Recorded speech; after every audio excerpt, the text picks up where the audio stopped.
everybody? Welcome to Capital Combat. The name says it all. I'm Hakeem Branch. Rob Jarrell. And today we're going to recap this past 10 minutes ago. We just came from the final fight of Floyd Mayweather's career. We don't really know. But against Andre Berto. Had a pretty good undercard. We had Jonathan Akendo beating Johnny Gonzalez. We had Bodywork beating George Groves. Salido and Rocky Martinez fought to a majority draw. I don't know how they did that, but it happened. Yeah. And then we had Mayweather and Berto. So on our preview video, we touched on all of those a little bit, and we also touched on Ishe Smith versus Valentis Martirosyan because we thought that was going to be on the card, but it was on Showtime for free before the card. Thank God. Yeah. The only thing I'll say about that is I like Ishe Smith as a person. I do. But I've never really seen a good fight of his. Like, he just has this way of... An exciting fight of his, let's say that. Yeah. And same thing for Martirosyan. So, like, those two coming together just made for a very ugly affair. It's a fight that just had to happen just to happen. Right, and it did. So, we're moving on from that one. You want to touch on one of the undercard fights before we move on? Well, Akendo and Johnny Gonzalez, I don't know how either one of them made it to the bell because they threw defense to the wind and just went with a gusto. But at the end of the day, Akendo came out. He actually landed more southern punches, and he was crisper and sharper and more accurate with those punches, which allowed him to cruise to the win. They did trade knockdowns in the first and second round, which you knew at that point it's going to be an exciting fight, and that's exactly what you got. Yeah. Full disclosure, I missed that whole fight. I was driving about an hour down the road and all this other stuff, being a family man, and I missed that fight. So, thank you, Rob. Keeping y'all informed. Now, moving on to George Groves and Badu Jack. In that one, we said if Jack made it out of the first 6 rounds, he would probably be able to get a decision. And he actually looked pretty good the entire fight. That's right. Worked the body very well. Great jab from both guys. Both guys exhibited very good jabs, as well as in the main event, which we'll get to. But some good old technical fundamentals at display. Great boxing led to a good fight. What you want to add on that? Well, that one, remember, Badu Jack got the knockdown in the first round with the combination, the 1-2 combination, which was pretty much there the whole fight. Besides the beautiful body work, he was able to jab and set up his right hand to the side of Groves' head. And he did that repeatedly. Now, he didn't get any more knockdowns to the fight, but if you saw the side of Groves' face, you know where the target was. Yeah, it didn't help, you know, the complexion there. His face was very red. And he did make a good account of himself. Even though he didn't win many rounds, he was in each and every round, with the exception of the one he got knocked down in. Like, the fight was very competitive. And that's what you kind of want to see when you see two guys at that level. Next for Badu Jack, maybe he unifies with DeGale, maybe Andre Ward. He's got a lot of options. They've got a lot of options at 168. It's a deep division. It's just that it's a deep division across 4 different promotional companies, which we know top of the food chain is Andre Ward. Of course, a lot of those guys in 168. The other belt holder is James DeGale. There is one Euro guy, Shudanov, who is not fighting anyone in the U.S. anytime soon. Yeah, I think he has one of the belts that Andre Ward has as well. It's like the WBA. Yeah, they always have 3 or 4 champions in every division. It's freaking stupid. But we're not going to talk about that. Yeah. Then we'll just go on a rant. Let's get into the main event. Now we had the... We got a pretty decent scrap with Salido and Martinez. Again, Forgot about that, sorry. Said it ended in a draw. I thought Salido won. I just thought he was just more relentless. But again, they traded knockdowns. There was quite a few knockdowns in the first three fights of the card. Yeah. In this one, it looked like Salido was hurting Martinez on a consistent basis. Not enough to like get him out of the fight, but he was getting his attention. Right. Like he was hitting him, and Martinez was like, okay, that hurt a little bit. Let me regroup, refocus, try and get this back under control. And the way he did that was to kind of throw some more punches, which led to a pretty entertaining fight. So they're gonna go do a trilogy. This was a rematch. Martinez won the first time. This time we thought Salido won. A lot of people thought Salido won, and it turned out to be a draw. So now they got to do it again. Sign me up when they do. I'll watch it. So now let's move on to the main event. And not many people, us included, gave Berto much of a shot coming into this fight. We had a few keys that he would have some success with, and Floyd would take those keys away. The question was, the way that the talk was going, it sounded like Mayweather was going to go for a knockout. He tried a couple times. Oh, yeah.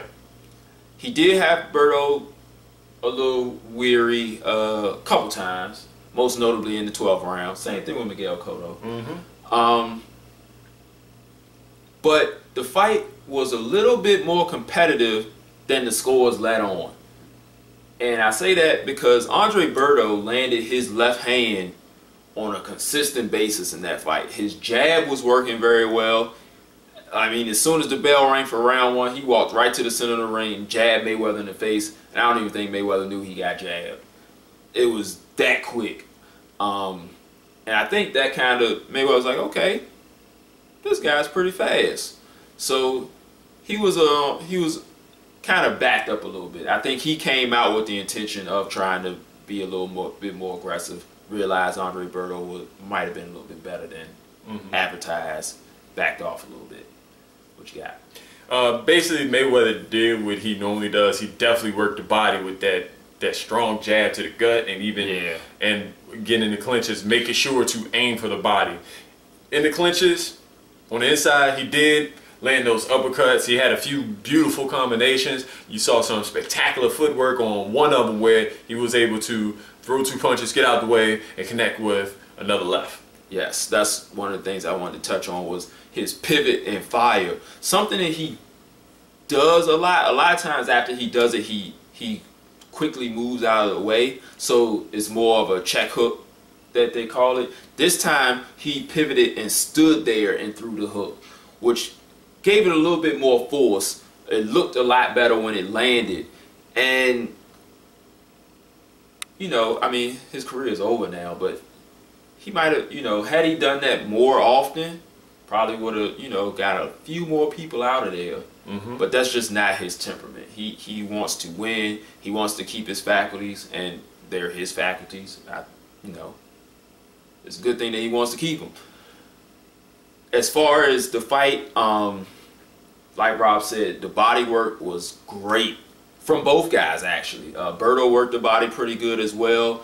Not so much with the left hand, though. Mayweather was using both hands working the body. The jab, left hooks to the body. Berto caught him maybe 2 or 3 times with a good left hook to the body.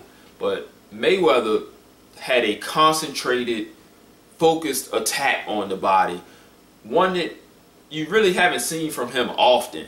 It looked like he was trying to take the air out of his tires, and then you see him turn it up maybe about round 7 or 8, where he was really trying to throw some combinations to really see if he could get Berto out of there. It was, like Rob said, vintage Mayweather. You got anything else you want to add? Well, to me, Berto was giving him the body all day. He had more. He wasn't doing the shoulder roll like he's done in previous fights. He went more with the higher guard while following Mayweather around the ring. He's basically trying to stalk him, which is kind of a good plan because one, you don't want to give ground to Mayweather. You always want to stay in his face, and he was always there. He really couldn't keep Berto off him for the entire fight. Yeah, he couldn't keep him off him at all. Yeah, and not only that, there were some adjustments that Berto could have made in the fight. I wish he would have made some earlier adjustments, like using a lot more feints, because he had one where he feinted with the right and then went with the left, and that worked well. Or coming in with the jab and aiming to the body, because and Hakeem made this observation, every time he tried to throw the right hand, or every time he threw the right hand, Mayweather would instantly duck down, which left all of this exposed. Now, he did it a few times, but it was a little late, and he really didn't do it often enough to really be as effective as he could have been. Yeah, both guys did some great things, but it was too little too late. Early on, Mayweather, he was doing a lot of moving, a lot of measuring. The only thing he was really doing was like some body work and a few, like a right hand here or there. But then later on, later on, he started really digging into those shots, landing that right uppercut. But, you know, by then, you know, the fight was won, but had he done it maybe like 2 or 3 rounds earlier, he might have gotten the stoppage that he wanted. And like Rob said, those adjustments that Berto did make later on, had he done them a few rounds earlier, he might have been able to win some rounds. Or, you know, been able to force Floyd to fight a little bit more than he wanted to. Right. There was times where Floyd reset and Berto stood there and watched him rather than going back to his jab, because that jab was working all night. But hey, he went in there, he tried his hard. He also smothered himself a lot, but you know, he does that all the time. So once you get to that far at that point in your career, some things you're just not going to change, and that's one of them. So now, from here, we really don't know where to go, because Mayweather says he's done. Honestly, I hope he is done. I hope he stays completely retired. You know, there's plenty of young guys coming up that are delivering great fights that, honestly, we don't need him as far as to, you know, bring drama to the sport. Like, we have to let these young guys shine, give them a chance to become the next Mayweather or Pacquiao, or, you know, some of the other past greats, the Roys and the Titos and the Sugar Rays and all of them. If they don't ever get a chance, we won't see it. So if he steps aside, that gives them a chance to step into that spotlight. So let's see if they can do it and enjoy the fights as it happens. And let's face it, this is probably the best Berto's looked in a while, especially physically. And again, he looks like he's getting better under Virgil Hunter. So there's going to be plenty of fights out there for him. Again, he's an ex-champion. He's not as shot worn. He looks a little bit more rejuvenated now that Virgil Hunter actually is. He's given him a lot more to work with, a lot more tools. He looked better defensively. He looked better physically, because we know he's had some injuries. He's had some losses in those injuries. Remember, he was 3 wins in his last 6 fights, and those were against pretty tough opponents. And this was before Virgil Hunter, except for maybe the last 2. Yeah. So we'll have to see where we go from here. Yeah, he can definitely get himself another name. Hopefully he doesn't try to get the same amount of money that he does. That usually happens. Like, I think that happened with like Chris Algieri and a few other guys. Yeah. They were like trying to ask for the money that they made fighting the mega star against some of the other guys, and they were like, no, that's not going to happen. And so then those fights didn't happen. So let's hope Berto remembers that he was fighting Floyd Mayweather, takes the smaller money, and maybe he has a shot against some of those younger guys. Now, just in case you missed the earlier fights, the 4 p.m. fights. Yeah. Jamal Charlo knocked out Cornelius Bundrich, 4 knockdowns in 3 rounds. They decided to end it after the last knockdown. Yeah, that one was ugly. Peter Quillen pretty much destroyed Michael Zarafa. But Zarafa put up a very good fight. Till the 6th round. Yeah, then he got a little too big for his britches and ended up leaving in a stretcher for his troubles. So prayers go out to him. We never really want to see a guy go out and stretcher in the hospital, especially with a knockout like that. Yeah, and props to Peter Quillen as well for recognizing that and saying the same thing instead of like bragging like, oh yeah, this is how we do. Like, he was like, we compete, but you don't want to see that happening. So I hope he's okay. And promptly called out Danny Jacobs. Which we want to see. Yeah. So we had a great weekend fights all together. Austin Trout stopped Joey Hernandez. 6th round off a body shot. Karpinski was demolished by Adonis Stevenson. Like we didn't see that coming. Mike Reed picked up the win by knockout. Errol Spence picked up the win by knockout. Jesse Hart beat Aaron Pryor Jr. I did miss the Avalos and Chris Avalos and Valdez. Oscar Valdez. I missed that one, so I'm gonna have to go back and check that one. I don't know who won that one. Sorry, guys. But it was a packed weekend of fights, and I think it was a great weekend for fights too. So that's it, guys. Thanks for watching. Make sure you hit us up on Facebook, Capital of Combat, Google Plus, same name, Instagram, same name. Wherever you type in Capital Combat, we're on there. You'll find us. If you want to hit us up in the email, capitalcombat@gmail.com. Any of those forums, you can hit us up with a question, put you in the combat mailbag. Technical Toolbox is coming back soon, and we'll catch you guys in the next episode. Peace. This is round 1 and you've already lost. They don't seem to see that everything we've done is coming and cost. My fists are on fire, I perform till I perspire. My demons are in a rage, keep thinking that it's a game. I kick crime, hurricane, I told them I don't play, I'm liquid. Black Street Fighter.